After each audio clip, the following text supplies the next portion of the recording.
হযরত আশরাফ আলী থানভী রাহমাতুল্লাহি আলাইহি যিনি খুতবাতুল আহকাম লিখেছেন, আল্লাহু আকবার জোরে বলুন।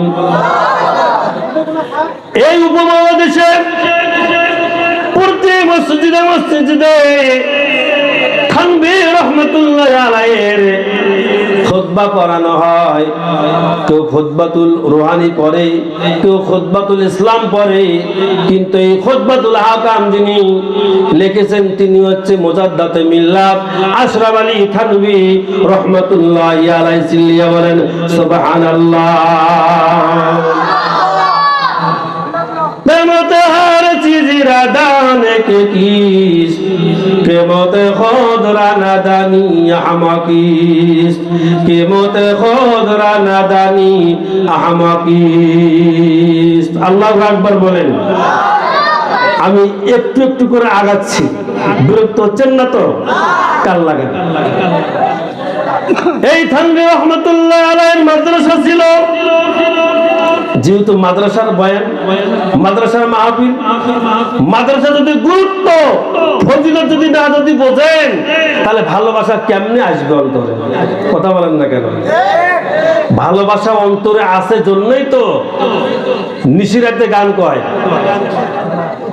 বলবো এটা তো এত কমন পড়লো কেন? বলাই লাগবে। যদি আরেক জনম আমি পাই গো, সে জনমে তোমাকে চাইব। হাসতেছেন? আমি তো লক্ষ্য একটা উদ্দেশ্য আপনাদেরকে নিয়ে যাব।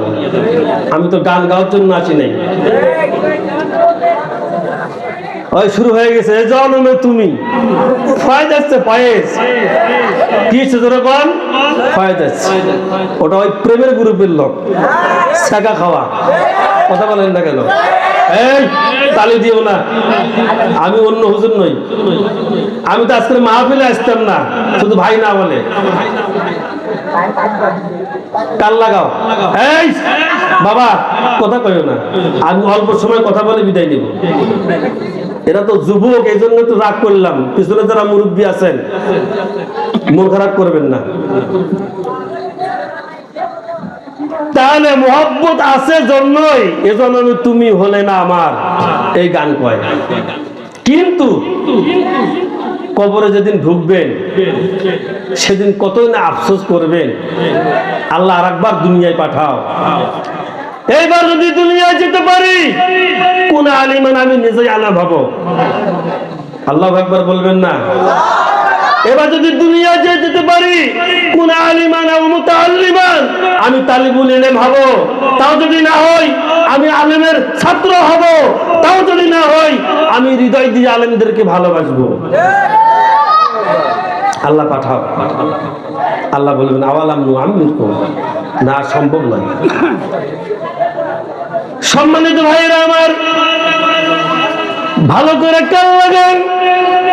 আমি যে কথাটি আপনাদের মাঝে বলতে চেয়েছিলাম, হযরত আশরাফ আলী থানভী রাহমাতুল্লাহি তাআলা ওনার নিজের মাদ্রাসায়, নিজের খানকায় উনি ওনার ছাত্রদেরকে তালিম দিচ্ছে, কিতাবের দার্স দিচ্ছে।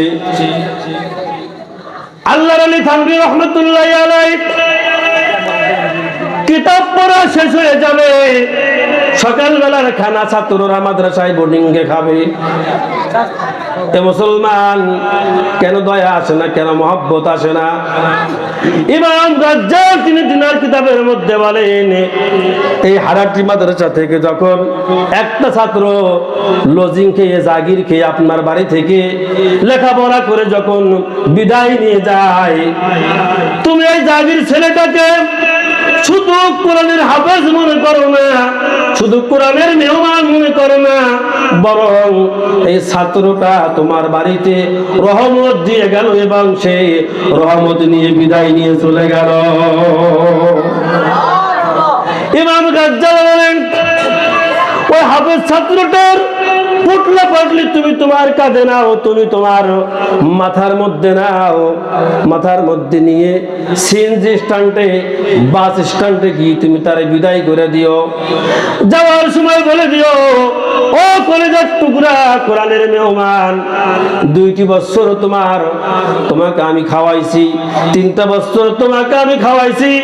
এ কলেজের টুকরা, এ কোরআনের মেহমান, তোমাকে খিলাতে গিয়ে যদি আমার কোনো বেয়াদবি হয়ে থাকে, আল্লাহর হস্তে তুমি আমারে মাফ করে দিও। সুবহানাল্লাহ, জোরে বলুন। আল্লাহর হস্তে তুমি আমারে মাফ করে দিও। কিয়ামতের ময়দানে আল্লাহর দরবারে যখন আমাকে প্রশ্ন করা হবে, ওই প্রশ্নের সময় হে আল্লাহর মেহমান, আমার জন্য সামান্য একটু সুপারিশ করিও, যাতে আল্লাহ রাব্বুল আলামিন আমার জন্য জাহান্নামের আগুনকে হারাম বানিয়ে দেন। চিল্লিয়া বলেন সুবহানাল্লাহ। কি মর্যাদা তালিবুল ইলমের! খুতবা করে কামেল রাসুদ মাওলানা রুম, তা গোলামি শামসে তিবরিজি নাসুদ, তা গোলামি শামসে তিবরিজি নাসুদ।